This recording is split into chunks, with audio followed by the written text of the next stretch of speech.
지난 월요일에 용인시 목회자 부부 기도회가 있었습니다. 그래서 저와 아내가 저렇게 찬양을 했는데요. 저 모습입니다. 여러분 보시기에 제일 우측에 뒤에 있는 남자가 저고, 그 앞쪽에 제 아내가 이렇게 서서 찬양을 했는데요. 그날의 천국에서 영원한 기쁨 주와 나누리, 주의 얼굴 뵐 때 승리의 노래 부르리. 그날 찬양을 열심히 했습니다. 그런데요, 제 마이크는 꺼져 있었습니다. 제 마이크는 소리가 안 났고 제 아내의 마이크는 소리가 났습니다. 그런데 어떤 분들이 몇 분이 목사님 찬양하는데 너무 은혜를 받았습니다 하는 분들이 몇 분이 계셨어요. 그래서 또 저 또한 감사했고, 제가 저 찬양을 하면서 얼마나 기뻤는지 몰라요. 주님의 재림의 날을 이렇게 사모하게 되고 하나님의 나라를 생각하게 되는 그런 찬양의 시간이었습니다. 여러분, 이사야서는 이사야를 통해서 이렇게 앞으로 장차 메시아가 오실 때 어떤 일이 일어날 것인가에 대해서 말씀을 하고 있는데요. 오늘은 특별히 주님 재림의 때에 무엇이 회복되는가, 거기에 대해서 우리가 세 가지로 한번 함께 살펴보기를 원합니다. 첫째, 시작. 교회가 회복됩니다. 2절에 보면요, 그날에 여호와의 싹이 아름답고 영화로울 것이요, 그 땅의 솟아는 이스라엘의 피난한 자를 위하여 영화롭고 아름다울 것이다 라고 말씀을 하고 있습니다. 2장에서 4장으로 넘어왔는데 3장은 뭐냐 하면 하나님이 이스라엘 백성들을 심판하시는 내용이 나옵니다. 그리고 이제 4장은 하나님께서 남아있는 사람들을 통해서 회복시킬 것이다, 그 회복의 메시지를 주는 것을 우리가 볼 수가 있습니다. 하나님께서 심판하시는데요, 완전하게 진멸하시는 것이 아니라 항상 그 사람들 중에 일부를 이렇게 남겨두십니다. 그래서 성경에 남은 자의 사상이다 라고 말하는데, 그 남은 자를 통해서, 그 소수를 통해서 하나님은 계속 하나님의 뜻을 이루시고 하나님의 일을 이루시는 걸 볼 수 있습니다. 그러면 그 남아있는 사람이라는 것이 누구냐 하는 겁니다. 끝까지 하나님을 믿는 사람, 끝까지 하나님을 의지하고 말씀에 순종하는 그 소수의 사람들을 통해서 하나님은 지금도 일하고 계시는 줄 믿습니다. 2절에 보면 그 땅의 소산이 아름답고 영화롭고 아름다울 것이다 라고 했는데요, 이 영화롭고 아름다운 표현이 계속해서 나오고 있죠. 그날에 여호와의 싹이 아름답고 영화로울 것이다, 그 땅의 소산이 영화롭고 아름다울 것이다, 이 말씀이 나오는데, 여러분, 그러면 여기서 이 여호와의 싹은 누굴 가리키는 걸까요? 여호와의 싹은 누구일까요? 예, 맞습니다. 아브라함과 다윗의 후손으로 오시는 메시아 예수 그리스도, 그분을 여호와의 싹이라고 이렇게 표현하고 있습니다. 여호와의 싹. 여러분, 그런데 이사야 선지자나 예레미야 선지자나 스가랴 선지자도 이 여호와의 싹, 여호와의 가지에 대해서 말씀을 하고 있어요. 그런데 여러분, 이스라엘 백성들을 바벨론이나 아수르에서 구원할 자, 그런 강한 자가 되셔야 됩니다. 우리를 죄에서 건져내실 자, 그런 사람은 강한 자가 되셔야 되는데, 싹은 어떻습니까? 싹은 참 약하잖아요, 그죠? 싹은 너무 약합니다. 그런데 여러분, 이 싹이 누구의 싹이냐 하는 것입니다. 여호와의 싹이다 하는 겁니다. 이 싹이 누구냐? 여호와의 싹이다 하는 겁니다. 싹은 너무 연약하잖아요, 그죠? 우리가 그 싹을 보면 너무너무 연약한 그런 존재라는 것을 알 수 있는데, 그 앞에 여호와의 싹이다 라고 이렇게 말씀하고 있습니다. 여호와의 싹, 우리가 눈에 보기에는 굉장히 연약하고 나약한 존재같이 보이지만 하나님의 싹입니다. 여러분, 우리가 믿는 하나님은 어떤 분이십니까? 우리가 믿는 하나님은 창조주십니다. 우리가 믿는 하나님은 창조주요, 그리고 우리의 구원자가 되십니다. 천지 만물을 창조하신 분이 바로 하나님이십니다. 그리고 이스라엘 백성들이 애굽에서 종살이 할 때 그 종살이에서 건져내신 분이 또한 하나님이십니다. 저 히터가 굉장히 신경이 쓰이네요. 하나님 앞에 기도할 때 홍해를 가르신 분이 하나님이십니다. 여호수아가 기도할 때 태양이 그 아얄론 골짜기에 머물러 있게 하신 분이 하나님이십니다. 여호와의 싹이라고 하는 것은 근본적으로 하나님이신데 능력의 하나님이시지만 사람이 보기에는 연약한 존재로 이 땅에 하나님께서 보내신다는 것입니다. 강한 자요 전능자이시지만 우리를 구원하시기 위하여 낮아지신 모습으로 연약한 모습으로 이 땅에 보내실 것이다. 그렇게 말씀을 하고 있습니다. 하나님께서 사람의 죄의 문제를 해결하시기 위해서 어떻게 하십니까? 사람이 하나님이 될 수가 없으니까 하나님이 사람이 되셔서 이 땅에 오신 분이 바로 하나님의 아들 메시아입니다. 그래서 그분을 여호와의 싹이라고 이렇게 설명을 하고 있습니다. 그런데 여러분, 여호와의 싹인 예수님께서 이 땅에 오셨을 때 유대인들이 예수님을 어떻게 맞이했습니까? 기쁨과 그리고 감사함으로 우리 예수님을 맞이했습니까? 처음에 호산나 다윗의 자손이여 하던 그들이 배신하여서 오히려 예수님을 향하여 칼을 들었죠. 그리고 예수님을 시기, 모함, 질투, 그리고 결국은 십자가에 내달아 죽게 만드는 그런 일을 했던 것을 우리는 볼 수가 있습니다. 여러분, 우리가 믿는 예수님은요, 하나님이십니다. 그런데 우리의 죄의 문제를 해결하시기 위해서 하나님이신 그분이 사람의 모습으로 이 땅에 오셔야 했습니다. 그래서 여호와의 싹으로 오신 것이죠. 여러분, 우리를 구원하시기 위해서 하나님의 아들께서 너무너무 낮아지셨습니다. 그런데 여러분, 우리가 예수님의 재림하시는 그 모습을 보게 될 때 우리 주님은 영광스러운 영화로우신 모습으로 아름다운 모습으로 오실 겁니다. 초림의 주 예수님은 우리를 구원하시기 위해서 여러분 마구간에서 예수님을 받아들일 만한 집이 없어서 마구간에서 탄생하셔야 했습니다. 그래서 우리가 보기에 너무너무 아주 연약한 존재같이 그렇게 보일 수 있습니다. 그러나 여러분, 우리의 구원자 예수님은 그런 모습으로 오셨지만 재림 예수는 심판주로 하늘에서 구름을 타고 내려오실 것입니다. 그 모습이 영화롭고 아름다울 것입니다. 2절에 보면 그 땅의 솟아는 이스라엘의 피난한 자를 위하여 영화롭고 아름다울 것이다 라고 했는데 여러분, 여기서 그 땅의 솟아이라는 말은 구원받은 하나님의 백성들, 교회 공동체를 이야기합니다. 저와 여러분을 말하는 것이죠. 여기에 이스라엘의 피난한 자라는 말씀이 나오는데 이게 무슨 말일까요? 끝까지 믿음을 지킨 사람입니다. 그래서 교회를 이룬 성도들, 끝까지 하나님을 믿고 그 말씀에 순종하며 살아왔던 그 교회를 말합니다. 그 교회 공동체를 말합니다. 이 사람들을 하나님께서 또한 그 끝날에 주님 재림하시는 그때에 영화롭고 아름다워야 할 것이다 라고 이렇게 말씀을 하십니다. 여러분, 우리 주님이 재림하시는 그때가 되면요, 여러분, 우리는 너무너무 영화로운 존재가 될 것입니다. 그죠? 네, 주님도 주님의 모습처럼 우리도 그렇게 될 것인데, 그러면 우리가 주님의 재림을 맞이할 때까지 우리가 어떻게 그 주님의 재림을 지혜롭게 잘 맞이할 수 있는가 하는 겁니다. 어떻게 하면 우리가 지혜롭게 주님의 재림을 잘 맞이할 수 있을까? 저를 한번 따라합니다. 이렇게 사셔야 됩니다. 하나님 중심, 성경 중심, 교회 중심. 한 번 더요. 하나님 중심, 성경 중심, 교회 중심입니다. 여러분, 하나님 중심, 우리의 모든 것이 하나님 중심이 되면 좋겠어요. 그리고 그 하나님 중심인 사람들은요, 성경을 중심으로 살아갑니다. 성경을 읽고 그 말씀대로 순종하기 위해서 삽니다. 그런 사람들은요, 결국은 교회 공동체로 모이게 됩니다. 그래서 교회를 통해서 이 땅에서 하나님의 영광을 드러내고, 교회를 통해서 하나님의 뜻을 이루고, 교회를 통해서 성도의 교제를 나누면서 우리가 성숙하게 되는 것이죠.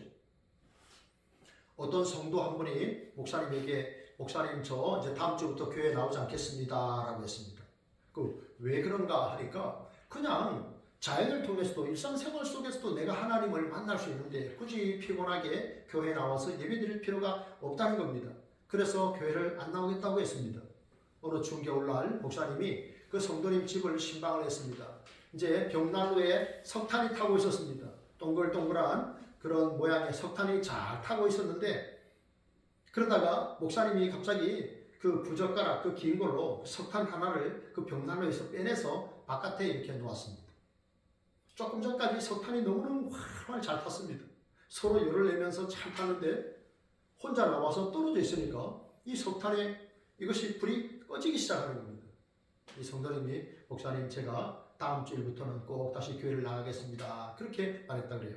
여러분 우리가 이제 하나님 앞에 서게 될 날이 오잖아요.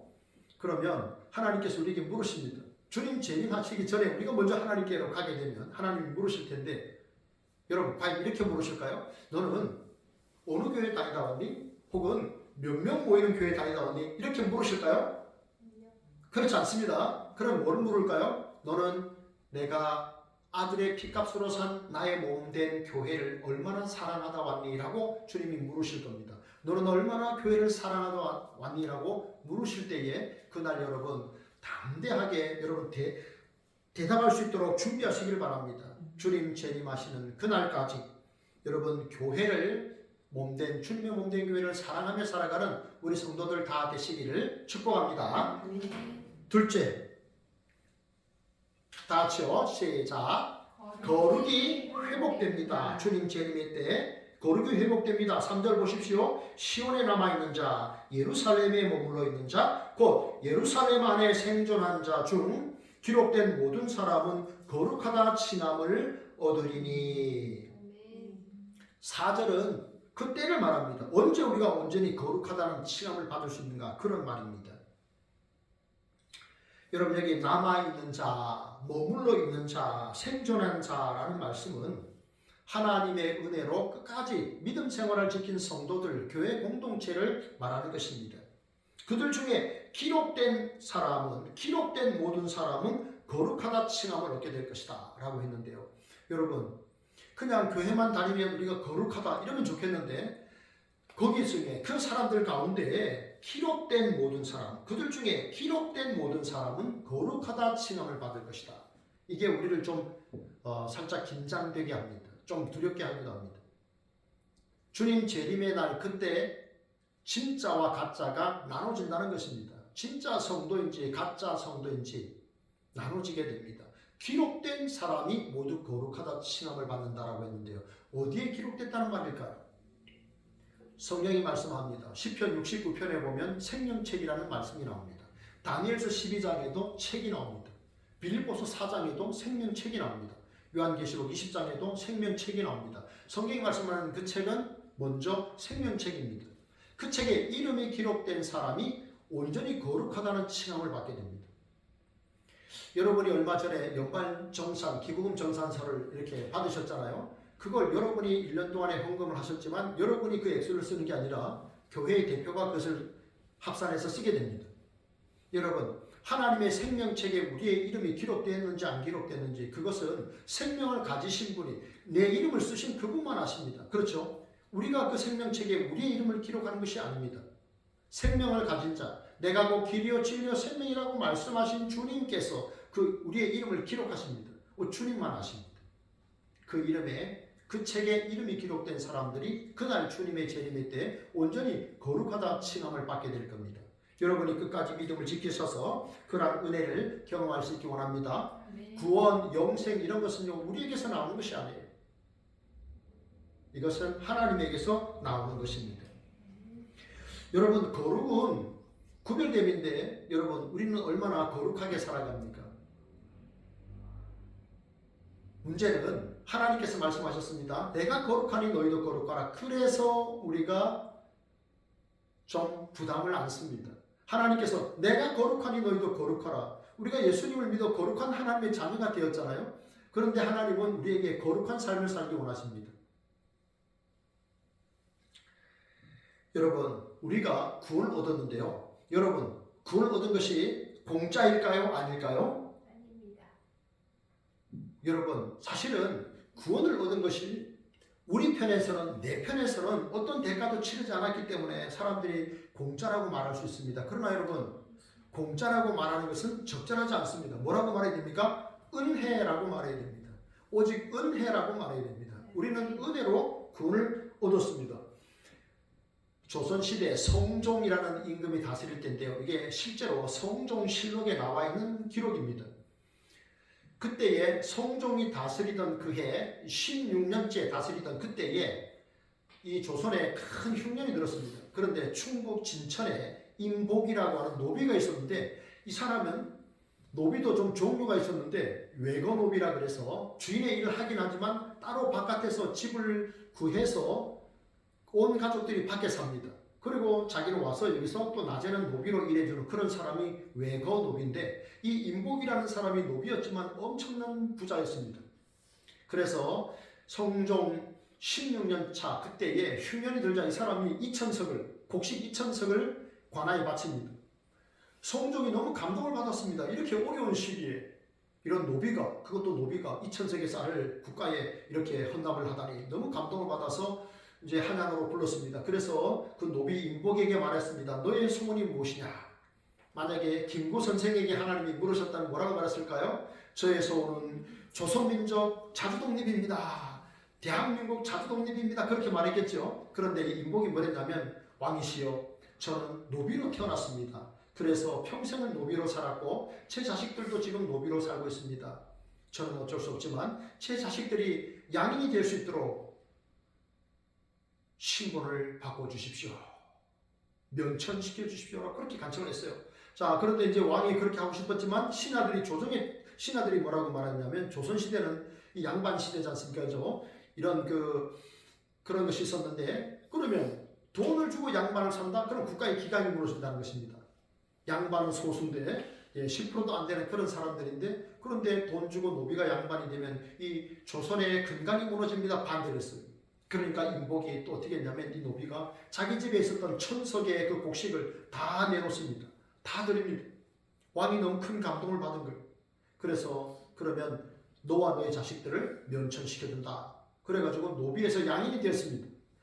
평범하게 군대 생활을 하고 세금 내고 그런 양인, 당당하게 사람답게 살아갈 수 있는 그런 존재가 된 것입니다. 여러분, 내 아버지가 노비였기 때문에 나도 노비입니다. 그러면 나를 통해 태어나게 되는 그 자식들도 노비입니다. 이 노비 임복은 그게 너무 고통스럽습니다. 엄청난 부를 자기가 쌓았지만 노비입니다. 그래서 왕에게 그러한 탄원을 한 거죠. 여러분, 우리가 죄인이었습니다. 그런데 의인되었습니다. 우리의 신분이 바뀐 겁니다. 마귀의 자녀가 하나님의 자녀가 된 것이죠. 엄청난 대가를 하나님 편에서 치르셨습니다. 희생을 치르신 거예요. 그렇기 때문에 여러분, 우리는 하나님을 닮아 거룩한 삶, 구별된 삶을 살아가야 됩니다. 여러분, 우리 예수님 거룩하게 사셨습니다. 어떻게 사셨길래 우리가 예수님 거룩하다고 할 수 있을까요? 예수님은 하나님의 뜻을 이루셨습니다. 하나님의 뜻을 이루셨습니다. 그래서 십자가에서 당신의 목숨까지 내어주셨습니다. 아버지여 할만하시거든 이 잔이 내게서 지나가게 하옵소서. 그러나 내 뜻대로 마시고 아버지의 원대로 하옵소서라고 기도하시고 목숨까지 드리셨습니다. 그래서 예수님 거룩하신 분이라고 말합니다. 여러분, 왜 이스라엘이 망했습니까? 이스라엘 하나님의 백성들 아닙니까? 그런데 북이스라엘이 722년에 그리고 남유다가 580년, BC 580년 망했습니다. 다 망했습니다. 왜 망했습니까?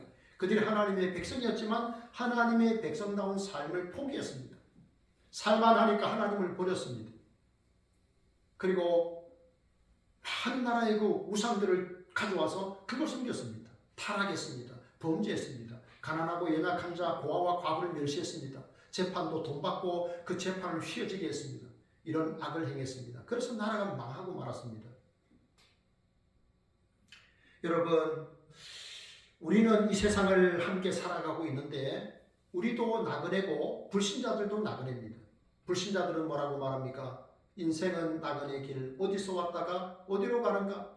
어디서 왔다가 어디로 가는지 모르기 때문에 이 세상 사는 동안에 잘 먹고 잘 살아야 되고 건강해야 되고 오래 살아야 되고 자기 이름을 남겨야 됩니다. 그게 그들의 목적입니다. 그러나 성도의 목적은 뭡니까? 돌아가야 할 본향이 있습니다. 내가 언제 떠날지 모르지만 나를 받아줄 하나님 아버지가 계십니다. 돌아갈 본향이 있습니다. 그리고 내가 사는 목적은 내 이름 세 글자를 남기는 것이 아니라 하나님의 이름을 남기는 겁니다. 예수님을 남겨놓고 가는 것이 내 삶의 목적입니다. 그것이 다릅니다. 중국의 선교사 중에 그린피스라는 분이 있었는데요. 이분은 그린피스 존이라는 이분은 20년 이상 중국 선교사를 오래 했습니다. 그런데 젊은 선교사들이 올 때마다 늘 그렇게 말했습니다. 여러분 복음을 전하십시오. 그런데 여러분 복음을 전하기 전에 여러분 거룩하십시오. 중국 사람들은 우리가 거룩하고 경건하기를 원합니다. 나는 경건하지 않은 채 하나님의 능력을 이렇게 강하게 역사하는 그런 선교사를 본 적이 없습니다. 여러분 우리가 경건해야 됩니다. 우리가 거룩해야 됩니다. 그러기 위해서 삼위 하나님과 늘 교제해야 됩니다. 여러분 우리가 믿는 하나님은요 삼위 하나님이시잖아요. 네, 성부와 성자와 성령 우리가 주님과 함께 교제해야 됩니다. 그 시간이 늘어날수록 우리가 더 구별된 거룩한 삶을 살 수 있죠. 여러분 영국의 D.L. 무디 여러분 잘 아시죠? 그분은 이런 말을 했습니다. 거룩을 아무리 외치기보다는 거룩한 삶을 사는 것이 더 효과가 있다라고 했습니다. 그렇죠.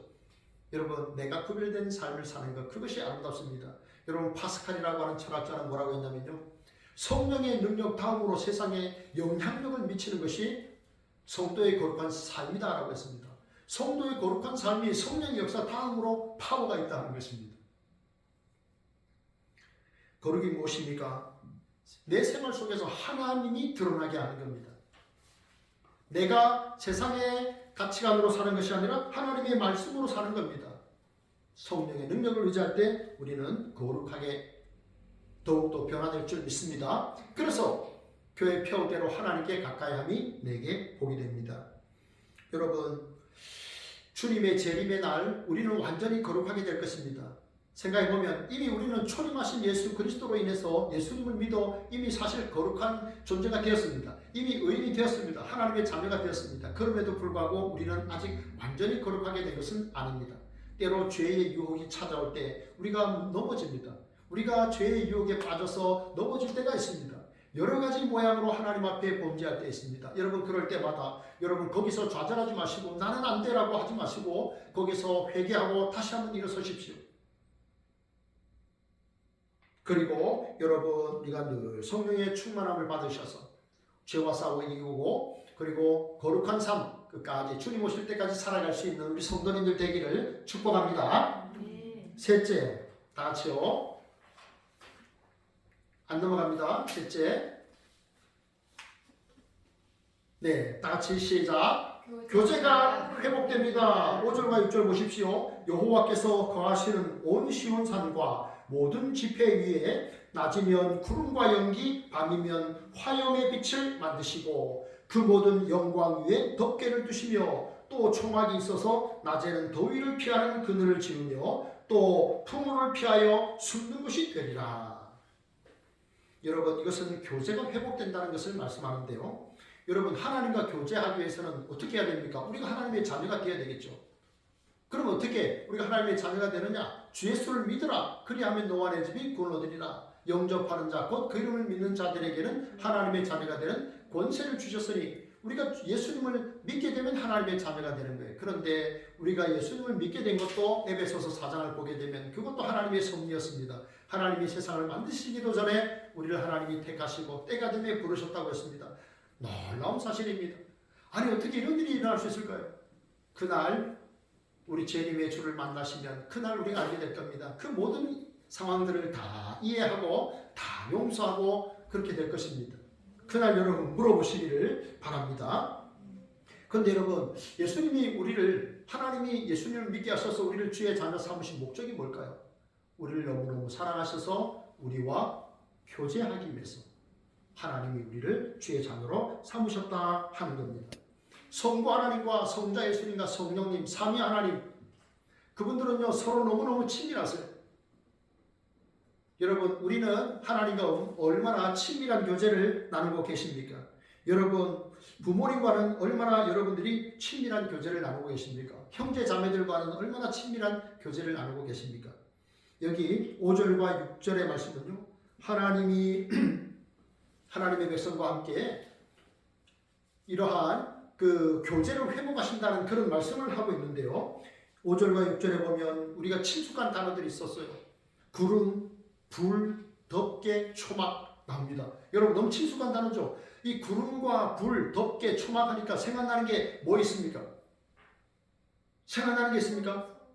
그렇죠. 성막이죠. 이스라엘 백성들이 애굽에서 나와서 그 가나안으로 들어가기 전까지 광야에서 40년 머물렀을 때 여러분 그때 그들은 광야에 있었습니다. 여러분 광야는요 굉장히 사람이 살기가 어려운 땅입니다. 먼저 이 기온차가 너무 심합니다. 낮에는요 50도, 60도까지 올라갑니다. 제가 이집트에 간 적이 있었는데 한 50도 됐습니다. 그래서요 아스팔트에 계란 탁 이렇게 하면요 그냥 후라이가 됩니다. 방방마다 호텔에 들어가서 자는데요 에어컨이 3개나 됐습니다. 너무 더우니까 그렇습니다. 그래서 거기는 결혼식도 저녁에 한다고 합니다. 여러분 그런데요 밤은 또 얼마나 온도가 내려가느냐, 겨울엔 영하 15도까지 내려간답니다. 그러면 이 온도가 낮밤의 기온차가 70도가 넘어가는 겁니다. 이러니 사람 살기가 너무 어려운 것입니다. 그런데 여러분 하나님께서 40년 동안 이스라엘 백성들이 그 가나안 들어가기 전에 광야에 있을 때 어떻게 했습니까? 낮에는 구름 기둥으로 그리고 밤에는 불기둥이 나와서 그들을 200만의 이스라엘 백성들을 덮었잖아요. 그 구름 기둥, 불기둥이 어디서 나왔느냐? 성막에서 나왔습니다. 성막도 성소와 지성소가 있는데 지성소 안에 여호와의 법궤가 있었습니다. 거기 거기서 구름 기둥이 나오고 불기둥이 거기서 솟았습니다. 이스라엘 백성들이 40년 동안 초막에서 생활했는데요. 여러분 생각해보면 이제 초막이 텐트잖아요. 우리가 영원토록 비바람을 피하고 인생에 참 이렇게 여러 가지 어려움을 피할 수 있는 영원한 텐트는 누가 될까요? 하나님이 되시겠죠. 그죠? 하나님이 영원토록 우리의 천막이 되시겠죠. 하나님께서 이스라엘 백성들을 이렇게 그 광야에서 지키시고 인도하신 것, 하나님이 나를 지키시고 인도하신 목적이 뭘까요? 하나님 나를 너무너무 사랑하셔서 나와 교제하기 원하기 때문에 그런 거 아니겠습니까? 제가 여러분 제 아내랑 결혼을 했잖아요. 왜 결혼했을까요? 헤어지기 싫어서. 네, 그렇죠. 그죠? 헤어지기 싫어서 네, 같이 있고 교제하고 그것이 너무 좋아서 그런 거죠. 예수님께서 우리를 신부라고 했잖아요. 그죠? 주 나의 신랑 나 주의 신부 그랬잖아요. 신랑과 신부는 너무너무 사랑하는 사이잖아요. 여러분 주님께서 우리를 너무너무 사랑하셔서 교제하기 원하셨기 때문에 이렇게 하나님의 백성 삼아주신 줄 믿습니다. 아멘. 여러분 우리가 지금 예배를 드리고 있는데요. 이 예배 시간은 뭡니까? 하나님과 하나님의 백성들이 만나는 시간입니다. 여러분 하나님과 하나님의 백성이 만나는 시간이 예배 시간입니다. 하나님께서 말씀과 찬양과 기도 가운데 임재하십니다. 우리는 하나님과 교제합니다. 이 예배를 통해서 하나님을 만나고 하나님을 경배하고 하나님과 교제하는 시간이 바로 이 예배 시간입니다. 우리가 매주 드리고 있는 이 예배 시간입니다. 여러분 우리가 세상에 사는 동안에 할 일이 참 많죠. 그러나 여러분 하나님과 교제하는 이 시간을 여러분 가장 우선시하시길 바랍니다. 여러분 아침에 일어나서 우리가 공동체 성경 읽기 하잖아요. 여러분 내가 아침에 일어나서 무엇을 선택하는가? 나의 선택이 내가 세상을 더 크게 보는지 내가 하나님을 더 크게 보는지를 알려줍니다. 내가 아침에 일어나서 무엇을 하는지 내가 무엇을 선택하는지 그것이 나는 정말 하나님을 더 크게 위대하게 보는지 아니면 세상을 더 관심 있게 더 크게 보는지를 알려주는 시금석이 됩니다. 우리가 하나님과는 교제하지 않고 세상 사람들만 교제하려고 하고 그렇게 산다면 여러분 우리 세상의 불신자와 다를 바 없습니다. 불신앙, 불순종, 탐욕으로 가득한 사람이 되고 말 것입니다. 여러분 사람들은 누구나 행복을 꿈꾸죠. 그런데 나는 행복합니다. 그렇게 말하는 사람이 많지 않아요. 여러분은 행복이 어디에서 온다고 생각합니까? 행복은요 관계에서 옵니다. 나와 하나님과의 관계에서 행복이 시작됩니다. 나와 하나님과의 관계가 잘 되면 나의 영적인 건강도 회복되고 육신적인 건강도 회복됩니다. 왜냐하면 하나님이 나를 지으시고 하나님이 나를 만드셨기 때문에 하나님이 나를 너무너무 잘 아시잖아요. 그래서 여러분 매일 아침 하나님과 나누는 이 큐티 시간은요 나의 모든 세포가 하나님 안에서 질서를 찾아가는 시간이에요. 이거는 세임병원의 우리 박상원 원장님이 하신 말씀인데요. 아침에 우리가 드리는 그 큐티 시간, 그것이 내 몸 안에 있는 모든 세포가 질서를 찾아가는 시간이다. 그분이 그런 말을 했습니다. 여러분, 우리가 하나님과의 관계를 잘 맺어야 됩니다. 내가 관계가 좀 안 된다, 뭔가 좀 불안하다, 좀 불만이 많다라고 할 때 사람과의 관계도 돌아보셔야 되고 하나님과의 관계도 돌아보셔야 됩니다. 나와 하나님과의 관계도 중요하고 나와 사람과의 관계도 중요합니다. 나와 자연과의 관계도 중요합니다. 여러분 들어보셨습니까? 사람은 자연 보호, 자연은 사람 보호. 네, 이게 이 캠페인이 50년 이상 이어져 가고 있다고 합니다. 이 말이 안 바뀐다고 합니다. 사람은 자연 보호, 자연은 사람 보호. 그렇죠. 좋은 관계를 유지해야 자연도 사람에게 좋은 것들을 내어줄 수 있습니다. 제가 여러분 같은 영화를 영화관에서 2번 보기는요 태어나 처음입니다. 주중에 제가 신의 악단이라는 영화를 영화관에서 또 봤습니다. 처음에는요 몇 주 전에 제 혼자 봤고 주중에는 제 아내와 함께 같이 봤는데요. 같은 영화를 제가 영화관에서 2번 봤다. 벤허 이후에 처음입니다. 벤허 이후에. 중학교 때 벤허 본 이후에 처음인데 여러분 그 북한 사회는요 여러분 아시죠? 감히 성경을 읽는다? 감히 하나님을 찬송한다? 교회를 나간다? 이거 꿈도 꿀 수 없는 겁니다. 그렇죠? 2년 전에 여러분 대한민국의 국회의원 79명이 교회 폐지법을 발의한 건 여러분 아십니까? 교회를 폐지하자. 교회를 없애버리자는 겁니다. 이게 대한민국의 국회의원 79명이 서명을 했습니다. 그럼 어떻게 됩니까? 대한민국의 교회가 사라지면 어떻게 될까요? 주의 몸된 교회가 사라지면 주님이 사라지게 되겠죠. 여러분 평양에 그 김일성이 김정은이 동상을 만든 그 교회 있잖아요. 거기 평양의 장대현 교회를 없애버리고 거기다가 김일성이와 김정일이의 그 40m 그 큰 동상을 그렇게 만들어 놓은 겁니다. 주님이 영광을 받으셔야 하는 그 교회를 다 부셔버리고 교회를 북한 사회에서 없애버리고 김일성이 김정일이 이렇게 만들어 놓고 김정은이가 통치하고 있잖아요. 예, 교회가 사라지면 하나님의 영광이 떠나게 되잖아요. 그러면 그렇게 도시가 그런 나라 도시가 되고 맙니다. 여러분 그렇기 때문에 우리가 기도하셔야 됩니다. 이 땅의 정치, 경제 이런 것들을 생각하면서 우리도 기도를 해야 됩니다. 여러분 그분들이 그렇게 예수님 믿다가 고문당하고 죽었습니다. 그분들 어디 가 계실까요?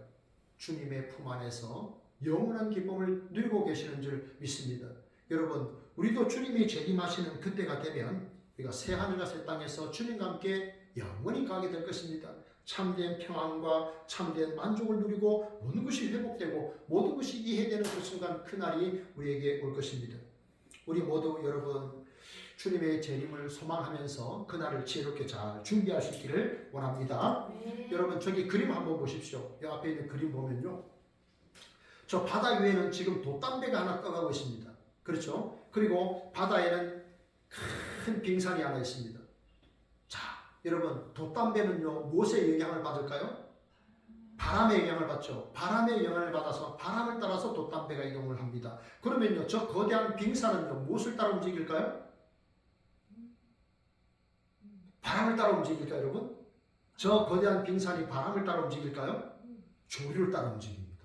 맞습니다. 바닷물 조류를 따라서 조류의 흐름을 따라서 조류는요, 여러분 달과 태양이 끄는 힘, 그 중력입니다. 그것을 따라서 이 바닷물이 도는 것입니다. 그래서 바다의 조류를 따라서 빙산은 움직입니다. 그런데 저 위에 떠 있는 돛담배는 바람을 따라 움직입니다. 여러분 바람은 360도에서 불어옵니다. 여러분 우리는 이 세상을 삽니다. 그래서 많은 영향을 또 받을 수 있습니다. 그러나 여러분 우리가 세상이 주는 그러한 가치관을 따라서 이리저리 흔들리지 마시고 하나님의 말씀을 따라서 거대한 조류를 따라서 하나님의 말씀을 따라서 우리가 끝까지 그 믿음의 길을 걸어가셔서 늘 하나님과의 교제를 통해서 우리가 하나님의 기쁨이 되는 삶을 살아가기 원합니다. 성부 하나님께서 우리와 교제하시기 위해서 성자의 몸값을 치르시기까지 하셨습니다. 깨어진 관계를 회복하시기 위해서 성부께서 우리와 교제하시기 위해서 성자의 몸값을 지불하셨습니다. 하나님과의 교제는 이토록 소중합니다. 아삽이 말합니다. 하늘에서는 주 외에 누가 내게 있으리요 땅에서는 주밖에 나의 사모하리 없나이다. 일평생 주님을 사모하시고 주님의 재림의 날을 잘 대비하셔서 우리 주님 다시 오실 그때에 우리가 주님의 영광에 참여하시는 하나님 기뻐하는 복된 성도로 살아가기를 진심으로 바랍니다. 기도하겠습니다.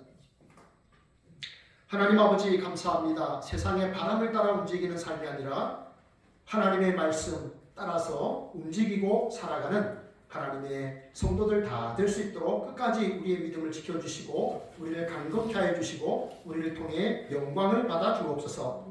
감사드리며 예수님의 이름으로 기도합니다. 아멘.